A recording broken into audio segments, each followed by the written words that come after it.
दुर्भाग्य आज ये है कि हमारी जो युवा पीढ़ी है वो अपने आप में थोड़ा सा ज़्यादा पॉपुलर होने के चक्कर में उन्हीं गीतों को नए संगीत में डाल देती है और उसका जो अर्थ का अनर्थ हो जाता है, क्योंकि बहुत पीड़ा होती है ये सब देख के।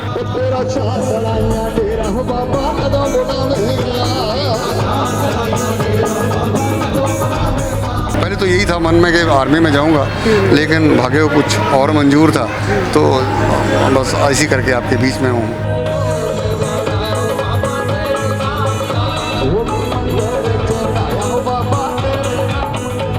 रसो बसो बेलों को असा परदेसी वो बंदे, असा परदेसी वो बंदे रहंदे नदियां दे कंडे।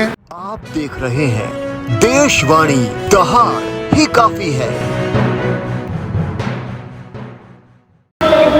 बहुत बहुत स्वागत है एक बार फिर से। करनैल राणा जी हमारे साथ जो है वो जुड़ चुके हैं। हर बार जो है वो हम रूबरू होते हैं और हर बार हम ये कहते हैं कि कमेंट सेशन में अपने कमेंट छोड़िएगा ताकि अगली बार जो है वो सवाल हम करनैल जी से लेंगे। तो आज फिर एक प्रोग्राम में पहुंचे। सबसे पहले तो बाबा बालक नाथ जी का इतना अद्भुत जो है आज कीर्तन यहाँ पे हुआ, देखा हमने कि रौनक जो है वो आपने लगा दी थी, फरमाइशों पर फरमाइशें आ रही थी। आज के प्रोग्राम के बारे में बताइए। आपके माध्यम से सबसे पहले तो बाबा जी के चरणों में कोटि कोटि वंदन, कोटि कोटि प्रणाम। और मैं ये कहना चाहूँगा कि आज जो रघुवीर नगर में ये कार्यक्रम था, हर साल की भांति इस बार भी बहुत अच्छा ये कार्यक्रम रहा। और ये 35वीं चौकी है बाबा जी की, और पिछले 4-5 सालों से लगातार मुझे भी मौका मिल रहा है, मैं यहाँ आ रहा हूँ। लेकिन इस बार थोड़ा सा उसमें क्लैश हो गया, क्योंकि करमपुरा में भी आज ही के दिन कार्यक्रम है और बहुत अच्छी संगत, बहुत अच्छा माहौल यहाँ पे बना और बाबा जी की असीम कृपा यहाँ पे बरसी और बहुत अच्छा लगा। बहुत बहुत धन्यवाद जी। करनैल जी, जैसे कि मैंने कहा कि हमने दर्शकों को पिछली बार जो है वो कहा था कि कमेंट करके जो है वो सवाल पूछिएगा। बहुत सारे सवाल जो है वो हमारे पास आए थे।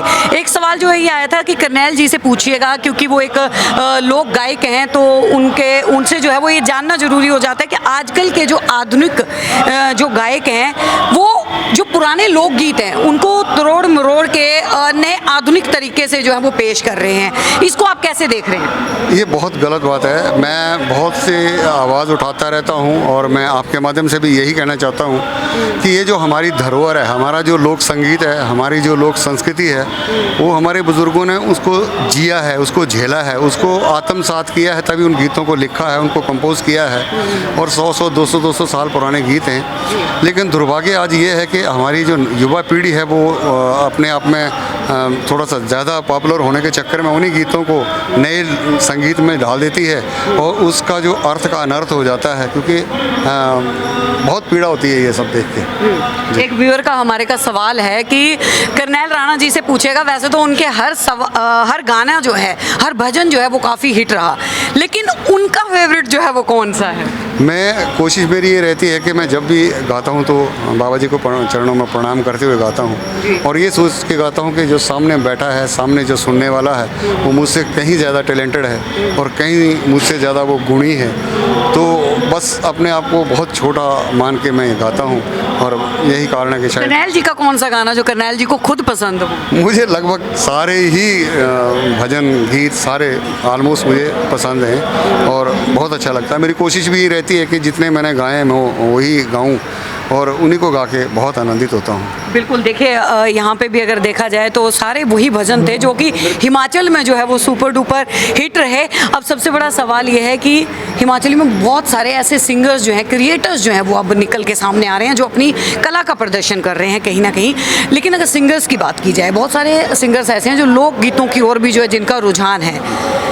अगर करनैल राणा जी से पूछा जाए कि इस वक्त जो है उनके पसंदीदा लोक गायक जो कि वाकई में ईमानदारी से लोक संगीत को जो है वो महत्व दे रहा है, वो कौन सा सिंगर है? मैं ये समझता हूँ कि हर सिंगर जो है उसका एक अलग अपना स्थान है, अपना मुकाम है।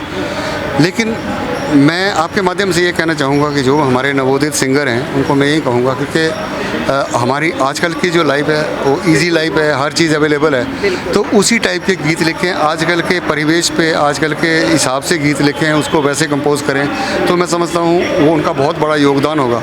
जो आज से 200 साल, 250 साल, 150 साल, 100 साल पहले जो गीत लिखे हैं उसके साथ छेड़छाड़ ना करें तो बहुत अच्छा रहेगा। मैं अपनी युवा पीढ़ी को केवल मात्र यही संदेश देना चाहता हूँ। और रही स्तर की बात, तो हर गायक जो है वो स्तरीय है, बहुत अच्छा गायक है, सबकी मेहनत बहुत ज़्यादा है। एक सवाल जो है वो और है कि करनैल राणा जी का जो फैमिली बैकग्राउंड है वो आर्मी का था, तो करनैल राणा जी आर्मी में खुद क्यों नहीं गए, उनका क्या इंटरेस्ट नहीं था? एक्चुअली पहले मेरे ज़्यादातर हमारे जो ख़ानदान में लोग आर्मी में रहे हैं, मेरे पिताजी भी आर्मी में रहे हैं, मेरे चाचे भी आर्मी में रहे हैं, लेकिन जैसे वक्त कभी सोचा नहीं, पहले तो यही था मन में कि आर्मी में जाऊंगा, लेकिन भाग्य को कुछ और मंजूर था, तो बस ऐसी करके आपके बीच में हूँ जी।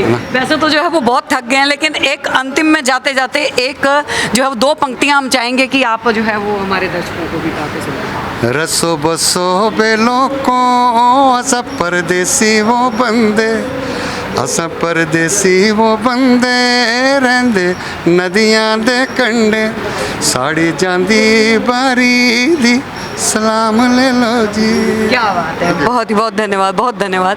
तो देखिए ये थे हमारे साथ में करनैल राणा जी, और बहुत ही अच्छा कार्यक्रम जो है वो करनैल राणा जी ने जो है वो प्रस्तुत किया। और क्योंकि उनको जो है वो आज जल्दी है किसी दूसरे प्रोग्राम में जाने की, किसी दूसरे कार्यक्रम में जाने की, तो इसीलिए हमने भी उन्हें जो है वो ज़्यादा परेशान नहीं किया। लेकिन आप लोगों के जो भी सवाल हैं वो भी हम अगली बार जो है वो लेके आएंगे। तो फिर से जब मुलाकात होगी करनैल राणा जी के साथ में, तब थोड़ा जो है वो विस्तार में और तसल्ली से जो है वो उनसे बातचीत का ये सिलसिला जारी रहेगा। बने रहिए।